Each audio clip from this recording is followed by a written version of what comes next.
Hey guys, update tayo, Paolo Avellino and Kem Chu. Sa IG post naman, sa IG story ni Kimi, kung saan ay nandoon yung mga cameraman at andoon din sila Cam.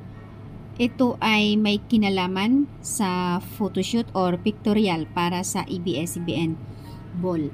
Dahil nga malapit na. OMG. Siyempre guys, expected na natin sinong partner ni Kimi. Walang iba kundi si Paolo talaga. Sa lahat ng mga love team ang ipinost ng ABS-CBN, talagang nangunguna si Kim Chiu and Paolo doon sa ABS-CBN Ball. Parang shoot lang nila pictorial. So ito na nga, at andito kasi si David sila Cam. So nakasuot si Kimi ng dress yellow.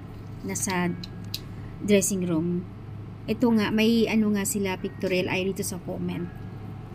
Kasi nga ilang days na lang, sabi dito, is ilang days na lang ay ABS-CBN Ball na. So, malamang may pictorial sila. Nakita ko si Paulo, naka-itim din and t-shirt at naka-polo.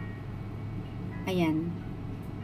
May shoot po sila, kaya ganyan ang suot nila. Ayon dito, photoshoot nila pictorial para sa ABS-CBN Ball. Oh my God, congrats naman. So far, wala pang update kung ilan ang may tanong ang isang netizens. Ilan na kaya ang naabot ng ang movie ng Kim Pao? Kasi kumakailan kahapon is 100M. Ilan na kaya ang naabot ay dito sa comment? Ayon naman dito sa isa, syempre hindi basta-basta yan kasi nga ongoing pa, lalo na sa ibang bansa. Kaya hindi pa natin malalaman kung ilan. Saka never mind, hindi na kailangan sasabihin pa. Yung 100 million, ang laki na nun eh.